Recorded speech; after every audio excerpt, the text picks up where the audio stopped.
C'est plus pareil. On a changé. Ah, évidemment, c'est très bas, faites attention, mais ça passe. Voilà. C'est quand même magnifique, hein. Rapprochez-vous, faites le tour des barrières, rapprochez-vous. On vous invite à vous rapprocher. Rapprochez-vous, ça sera plus sympa pour échanger, rapprochez-vous. Ne restez pas derrière les barrières.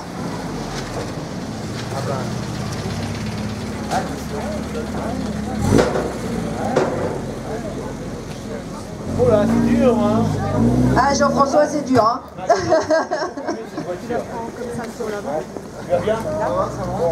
Voilà, alors on vous présente Jean-François, qui n'en est pas à sa première voiture, mais il a eu un coup de cœur pour celle-ci. Je te laisse la parole. Effectivement, ma spécialité, c'est pas Ferrari, mais plutôt Porsche. Je fais de la publicité pour toi, hein. Tu tiens un garage. Mais voilà, depuis 32 ans sur la région rennaise, mais je suis spécialisé dans les voitures haut de gamme et sportives.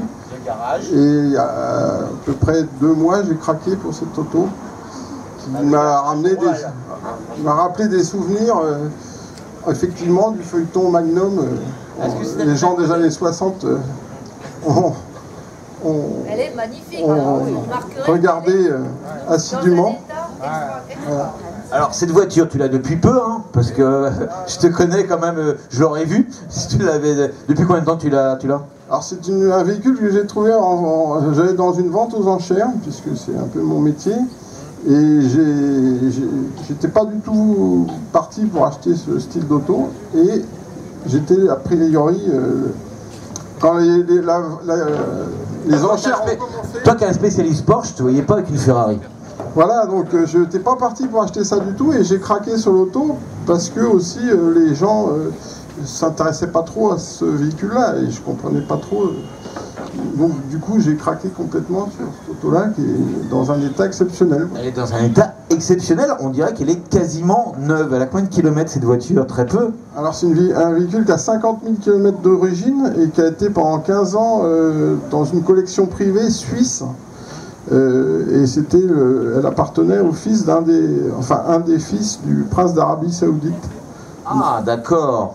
Dans je ne sais pas quel point de la Suisse, mais bon, il en avait plusieurs, et à cette vente, il y avait plusieurs Ferrari de sa collection qui étaient mises en adjudication. Et bon, bah, moi j'ai craqué pour ce véhicule. Voilà. Quelle année cette voiture?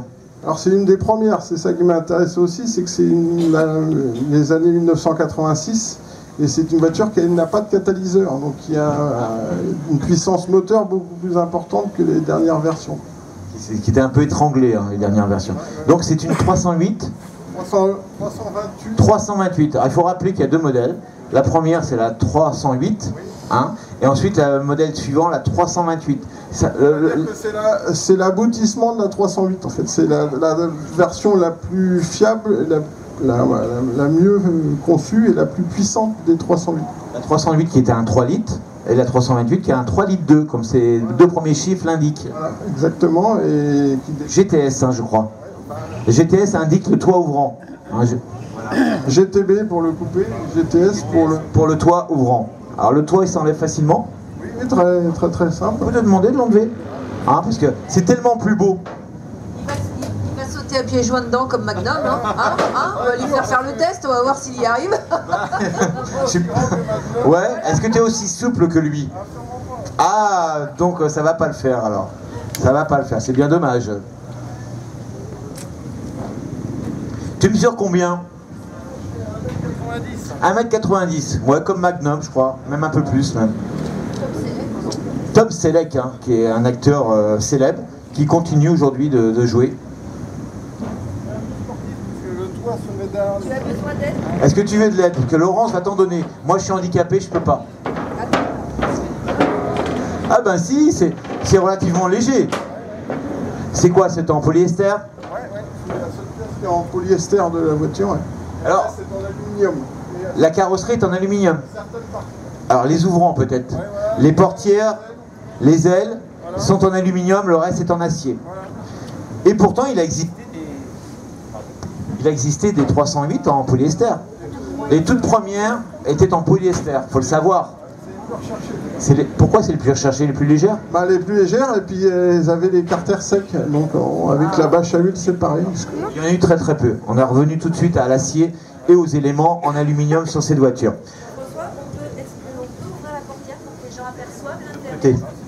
Voilà, on va faire le tour parce que les gens sont de l'autre côté, nous on n'est pas du bon côté, pour que les gens puissent admirer l'intérieur de cette voiture. On va faire un peu de ménage. Oui, enlève le sigle Porsche parce que là, c'est du coup, ça craint un peu là, franchement. Hein. Admirez l'arrière aussi, c'est assez impressionnant.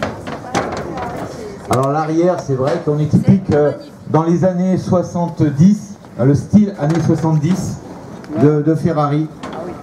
Voilà, vous pouvez regarder, mais évitez de toucher. Vous touchez pas bien sûr, Voilà. mais approchez-vous. Alors cette voiture, on a dit c'est une 328 3 litres 2, c'est un V8. V8, parce que Ferrari souvent c'est V12, hein, les 12 cylindres à plat, boxer, en V, mais là particulièrement cette voiture qui est la plus petite Ferrari à l'époque, hein, est un V8. Qui est celle qui a succédé à la Ferrari Dino, les deux. La Dino. Les V6. C'était des V6, ouais, qui était une marque à part d'ailleurs. Et la 308 GT4, qui est la première Dino V8, et de la lignée des 308 et des 320. T'as bien résumé, c'est tout à fait ça. Voilà. Est-ce qu'on peut ouvrir le capot moteur? On va pas voir peut-être grand chose. Donc bien sûr le moteur se trouve en position centrale arrière. Comme toutes les Ferrari de cette époque, bien qu'il existe aussi toujours des Ferrari à moteur avant. Et voilà, donc ce fameux moteur qui est en position, comme vous le voyez, en position. Centrale, mais transversale ou longitudinale? Transversale, c'est le mot que je voulais entendre. Il est en position transversale qui permet de gagner de la place, d'avoir un petit coffre. Alors, le monsieur a un peu raison, c'est qu'il est central et transversal. Donc il y a un peu des deux. Centrale arrière. Et l'autre intérêt de la voiture aussi, c'est qu'elle a le même intérieur, le même tableau de bord que deux voitures mythiques, c'est-à-dire que le tableau de bord est commun à la F40 et à la 288 GTO. C'est-à-dire que quand vous êtes assis dans une 328, vous êtes dans une 288 GTO au niveau du look de l'intérieur. Il faut savoir que la F40, l'étude de la F40 a été menée sur ce type de voiture. Hein, la 288 GTO, hein, qui est aujourd'hui un modèle mythique, et après la F40 qui est issue de cette 288 comme tu disais. Mais la base, on est parti de cette voiture-là pour arriver à la F40. Et le point commun de ces voitures-là, c'est le bloc 3 litres 2. Voilà, le même carter. Voilà, le bloc carter est le même. Voilà. Là, on a une partie rangement. Faut éviter de mettre des denrées périssables. Vous comprenez pourquoi, hein, parce que ça doit chauffer. L'échappement est en dessous, c'est plutôt pour maintenir les plats au chaud. Ça maintient les plats au chaud. C'est ce que je voulais dire en fait. Hein? Il n'avait pas sorti en 2 litres pour l'Italie? Il n'avait pas sorti en 2 litres. Ah, c'est possible qu'il y ait un moteur de litre, oui. Il l'appelait la 208. C'est ça, ouais. La 208, ouais, pour le marché italien. Parce que la législation là-bas est différente. Et voilà. Alors je vois que tu as déjà mis ton petit logo. Hein. Vous connaissez tous le garage Roal Autosport qui se trouve à Saint-Grégoire et qu'on ne présente plus. On a un petit coffre à l'avant, on peut détailler ou il n'y a rien? Il n'y a rien? C'est lui qui fait les préparations. La roue de secours. Bon. On voit des fois avec la Porsche Rallye, là, oui. Pas facile avec le fil, je m'en mêle les pinceaux. Elle est magnifique. Hein. Voilà. Comment vous la trouvez le public, cette Ferrari? Elle est belle, hein, franchement. À la roue de secours qui n'est plus à son emplacement. Voilà. Et donc la batterie est dessous. Et la marche arrière est en face. Voilà, c'est ça. Qui est installé dessus. Et le radiateur qu'on voit très bien à l'avant avec les deux ventilos. Et le capot. Ils sont synchronisés. Le capot est alors l'aluminium, c'est le capot, les portes. Les portes, non, les portes ne sont pas en aluminium, les ailes et Les ailes avant, le capot, le capot arrière. capot arrière. Il n'y a que les portes qui sont en acier en fait. Ah d'accord. Les ailes arrière aussi. Ah d'accord. C'est étonnant, on aurait pu faire. D'habitude c'est les ouvrants qu'on fait en alu. Ouais, mais là ils se sont cantonnés aux deux capots, je sais pas. D'accord. Alors cette voiture, tu l'as depuis combien de temps? C'est récent? Ça va faire 2 mois que je l'ai. Tu as roulé beaucoup avec? Combien de kilomètres? Pas beaucoup, non. Alors, t'es déçu, t'es content, c'est quoi? Je suis agréablement surpris. Ah, bien. Oui, parce que c'est quand même moi qui fais beaucoup de compétitions en historique et en Porsche. Elle a la puissance d'un groupe 4 qui était la 308 qui a fait gagner le Tour de France auto avec des gens comme Andruet et compagnie. La 308 a couru en rallye comme peu de Ferrari l'ont fait. Voilà. Et on retrouve ce rapport poids-puissance dans ce véhicule. C'est-à-dire qu'on a quasiment les 280 chevaux du groupe 4 et un poids de 1200 kg, ce qui n'est pas énorme pour des autos. Pour le gabarit de la voiture. Voilà. Donc ça marche très très bien au régime. On a dit à l'époque, quand cette voiture est sortie, enfin une Ferrari fiable. Parce qu'à l'époque, les Ferrari, c'était... alors, faut pas dire qu'elle est fiable à 100%, mais elle est plus fiable que les modèles précédents. Alors pour la petite histoire, pour moi qui suis porchiste depuis 32 ans, Ferrari, pour la première fois, a mis du Nicasil dans le traitement de ses cylindres. C'est quoi le Nicasil pour le grand public? Alors c'est un traitement thermique qu'on applique à des cylindres en aluminium pour qu'ils deviennent inusables. Et c'est la première Ferrari au monde à avoir eu ce traitement sur ses cylindres. Donc, la 308 première série n'avait pas ce traitement-là. Donc à 100 000 km, les moteurs étaient morts et il fallait les refaire. 100 000 km. Et cette véhicule-là, La 328, elle est sortie avec ce traitement. Ce traitement qui lui confère une longévité équivalente à celle des Porsche. Donc c'est la moins chère et la plus fiable. Entendre ça dans ta bouche, alors là, tu peux répéter ce que tu viens de dire? Oui, mais qui confère que la Ferrari est aussi fiable que la Porsche. Oui, que la Ferrari est plus... Cette version-là. Cette version-là. Ouais, ok.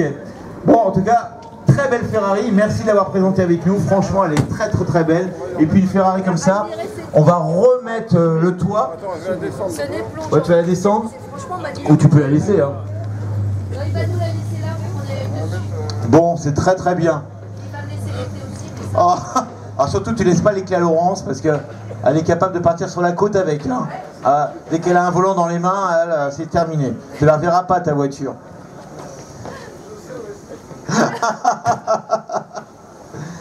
Vous pouvez l'applaudir.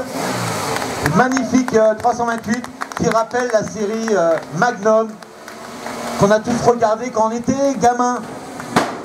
Elle est belle, hein? Elle est belle, hein? Alors, on n'a plus de voiture?